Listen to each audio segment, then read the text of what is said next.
The Where Our Minds Wander podcast may contain sensitive content and explicit language. Listener discretion is advised.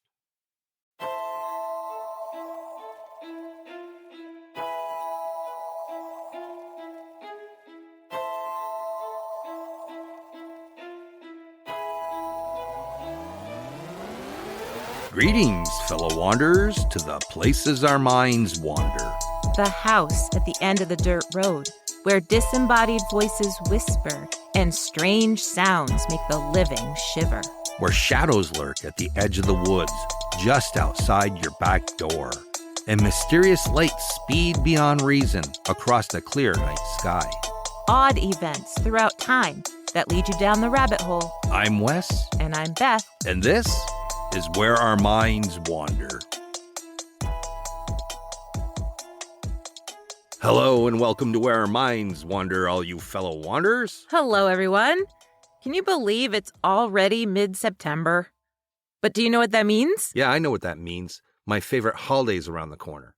No, before that. It means that in just a few short weeks, we'll be at the Whitehall Sasquatch Festival and Calling Contest. That we will, and we hope to meet some of you wanderers there. It's from 10 a.m. to 6 p.m. on September 30th in the historic Whitehall, New York, and it's going to be a great time. Bigfoot photographs, footcasts, presentations, and the calling contest, which I'm super excited about. And they had a trailer there that had all kinds of macaroni and cheese.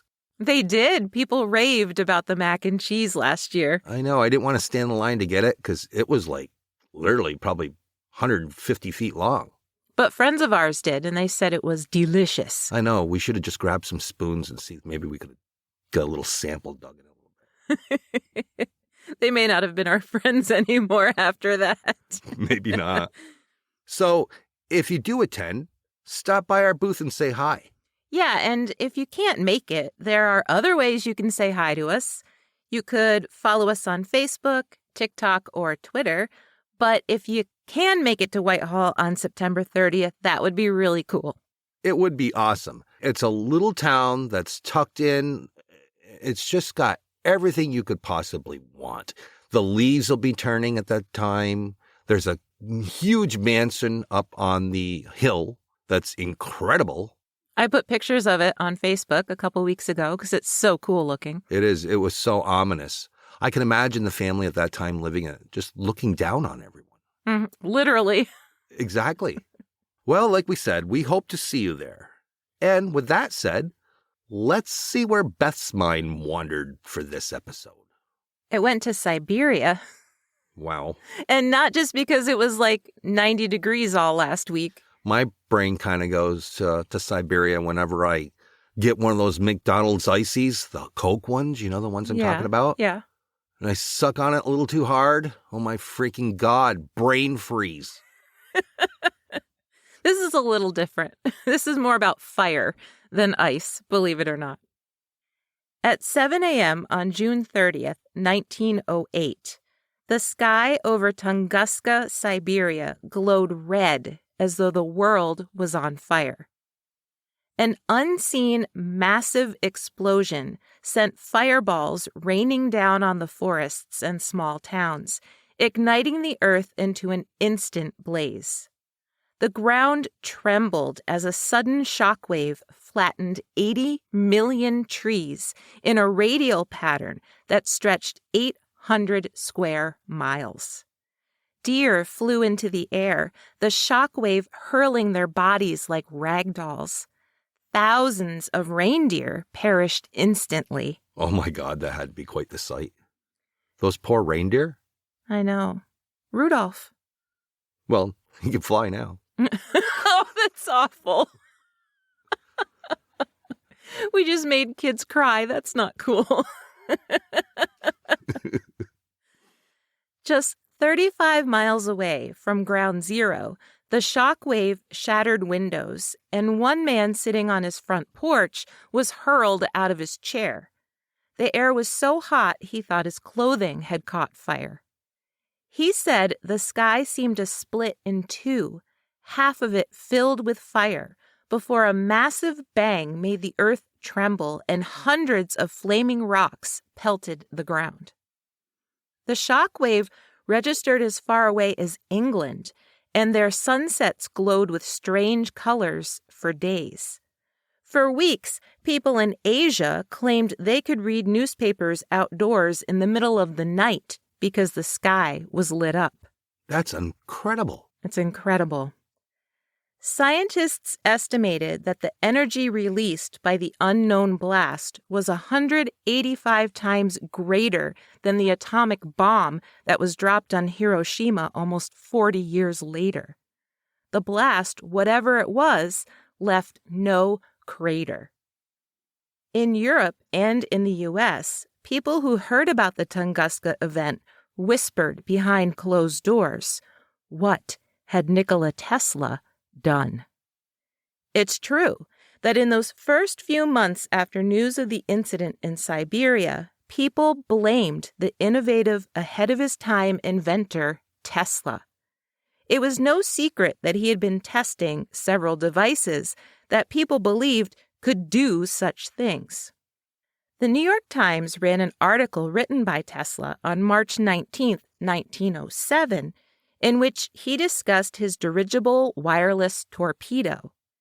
He said that despite the government not investing in his torpedo, he had proven countless times that it worked.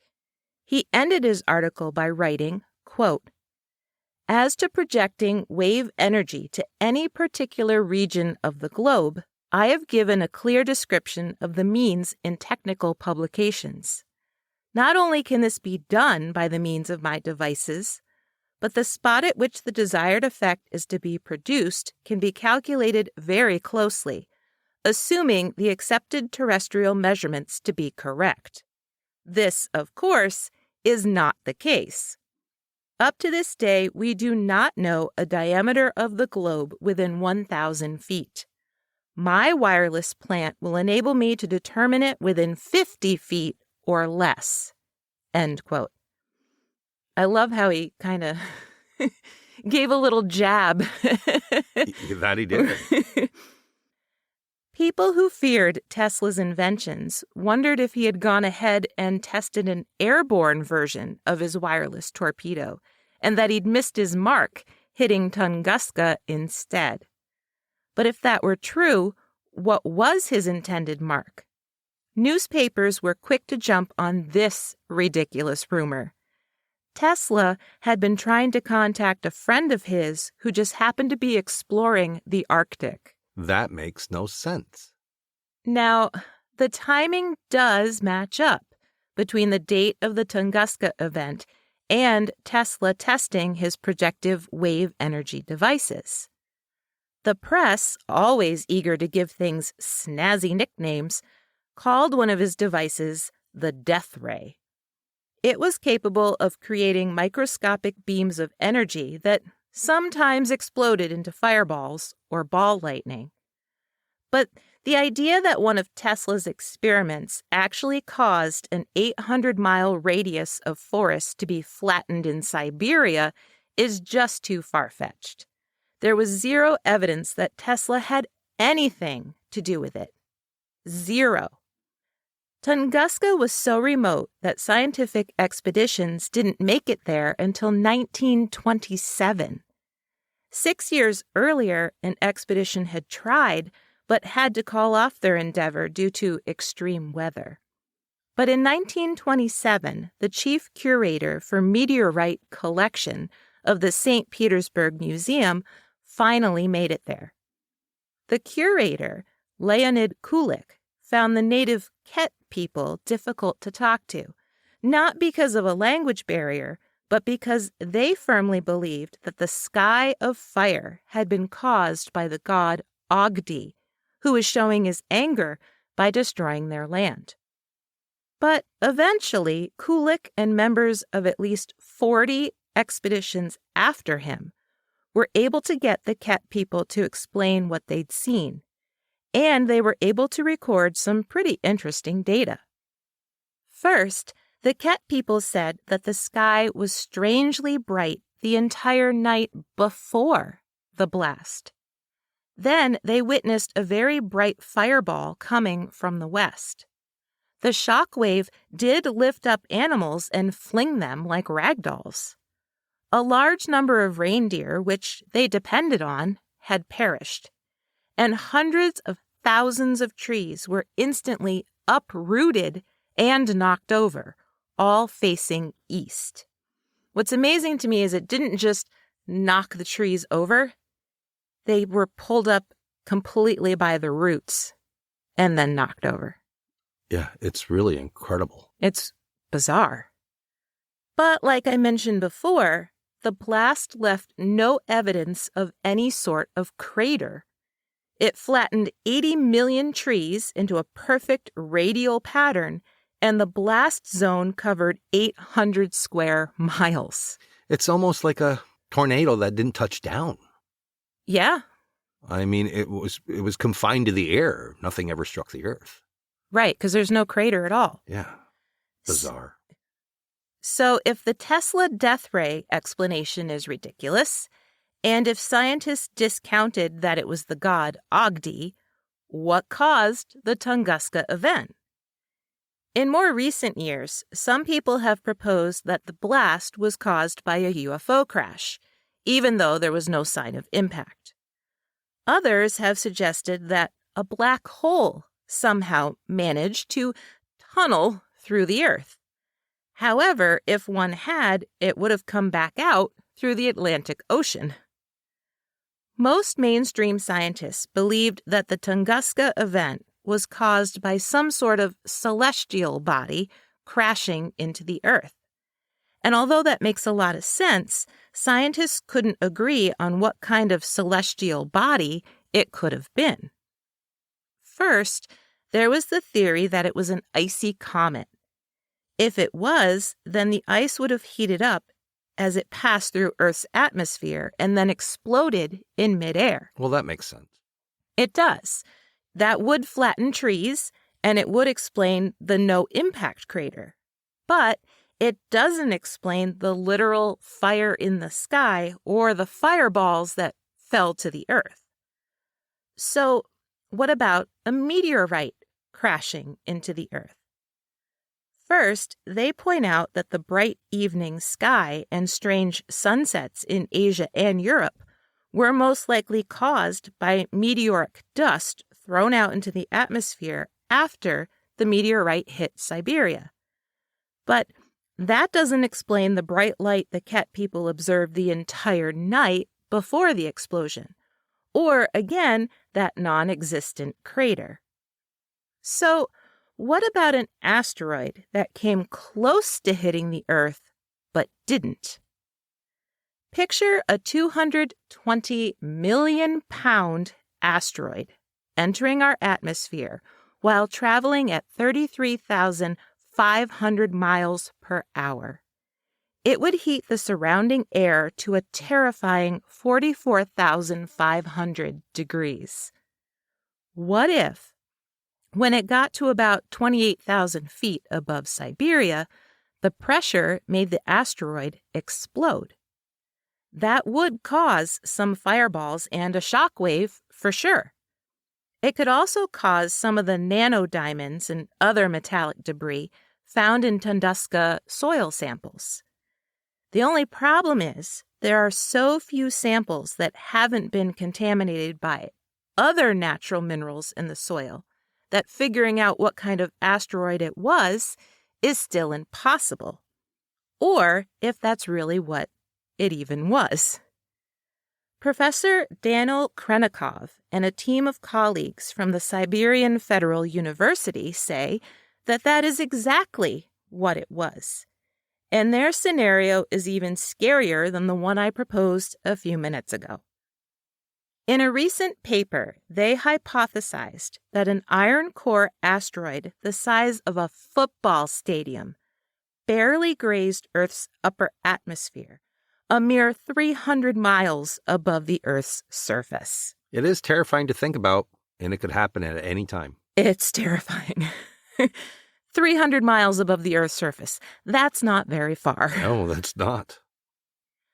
Traveling at 45,000 miles per hour, it would have lost some of its mass, causing the dust that made its way to Asia and Europe.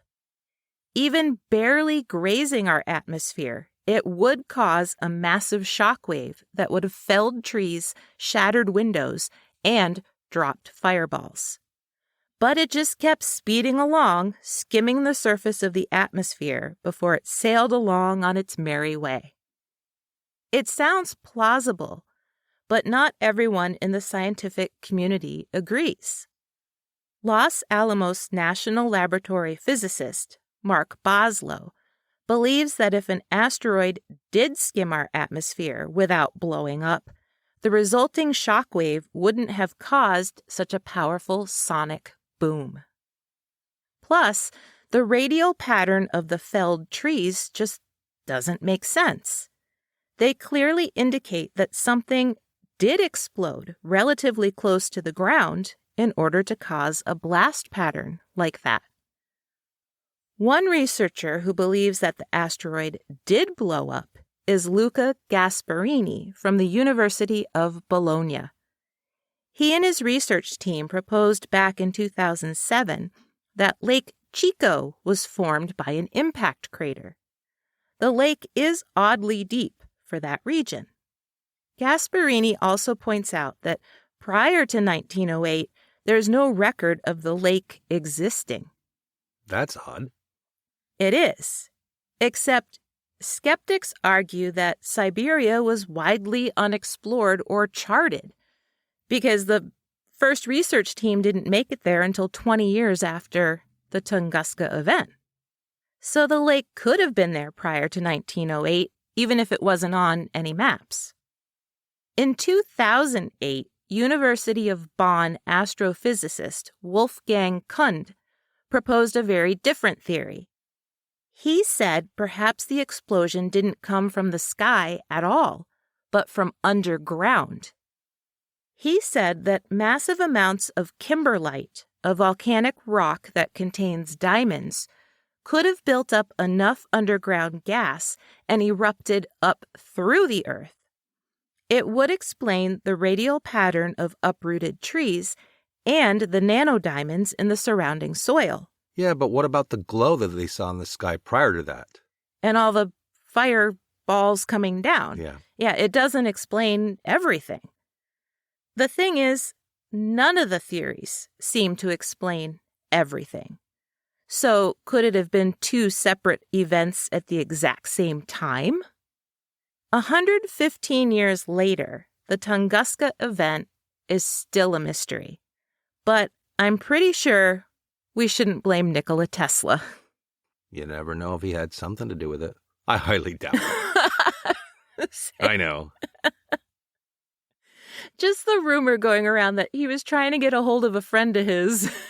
And there was, and that was how he decided to do it. Just shoot his death ray at him. Right. And he missed. It's like sending up a flare, except it's way out in Siberia.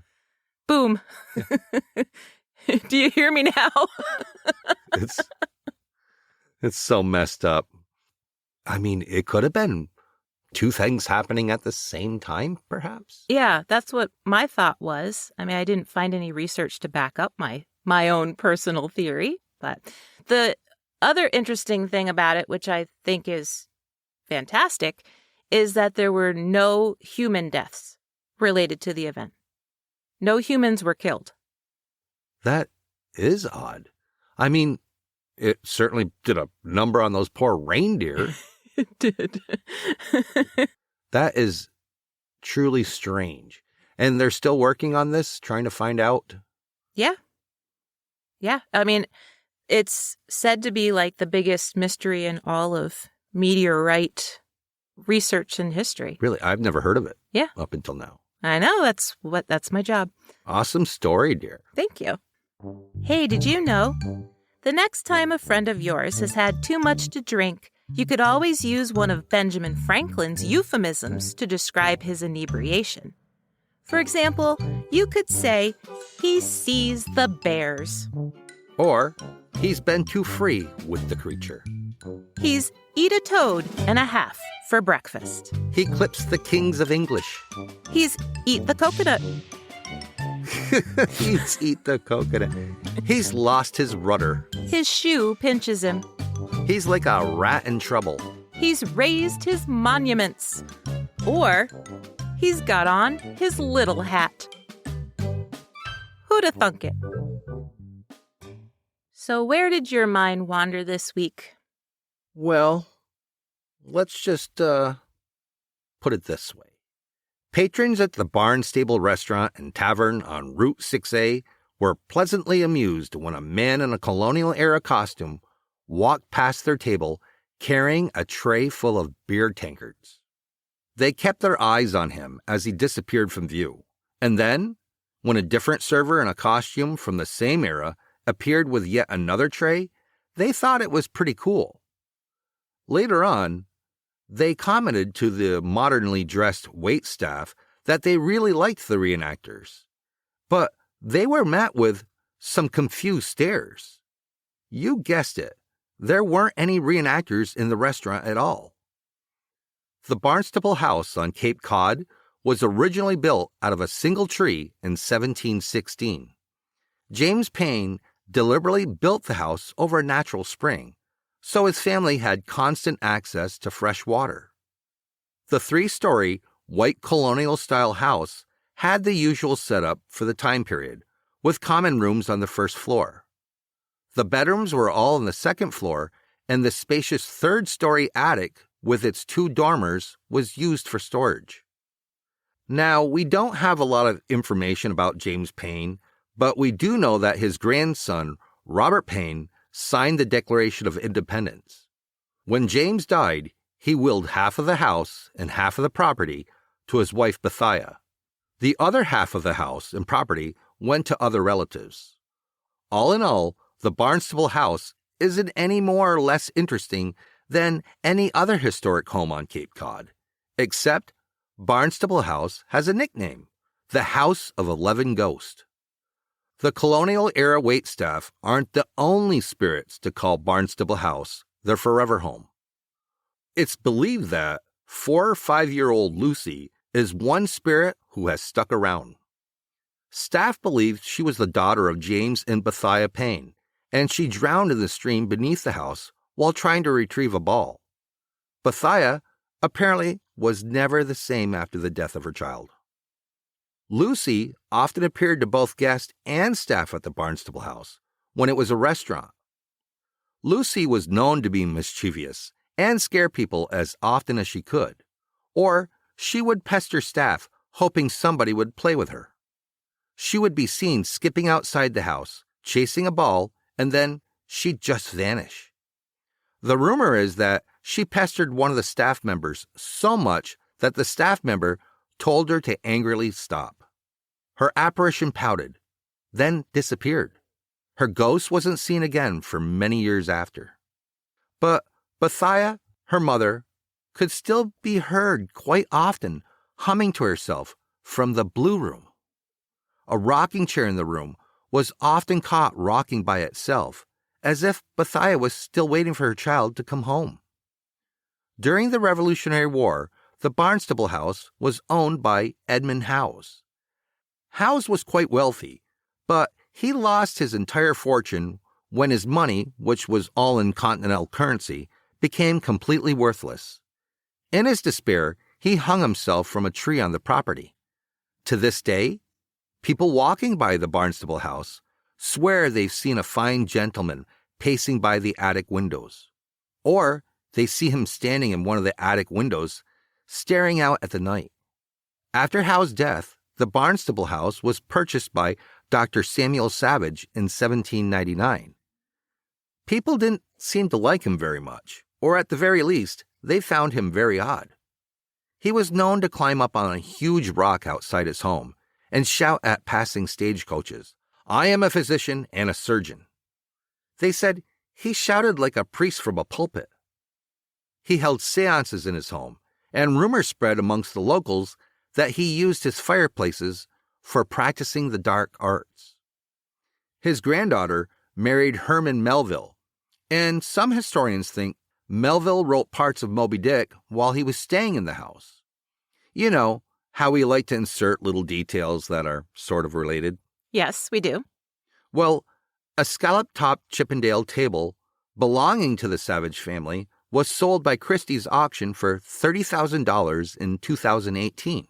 Holy cow, that's a expensive little table. That it is. I wonder if he wrote Moby Dick while sitting at the table. Why else would you pay $30,000 for a table? Well, it's Herman Melville. Right. That's what I'm saying. I wonder if he wrote it there and that's why they sold it. On the table. Right. Well, yeah. He could have. Anyway, Dr. Savage passed away in 1831, but his spirit is still felt in the home. Now, in the cellar, it seems to be the favorite spot of an angrier entity that the staff call Captain Gray. His apparition has been seen in the basement quite often, and he'll chase people out, slamming doors behind him as they flee.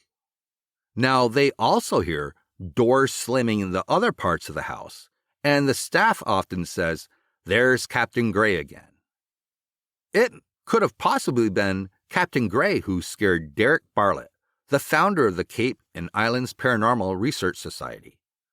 Bartlett has been investigating haunted homes for over 20 years, but back in 2005, he had an experience at the Barnstable House that really affected him. He said that during the investigation, he was frustrated because his equipment kept malfunctioning. So he went into the break room to collect himself. He shut the door and sat down on a bench. Now, he was still angry, so he put his head down, and that's when he heard both the door to the room open and a closet door open at the same time. He said that a ominous darkness seemed to fill the room, to the point that he got up and called off the investigation for the night.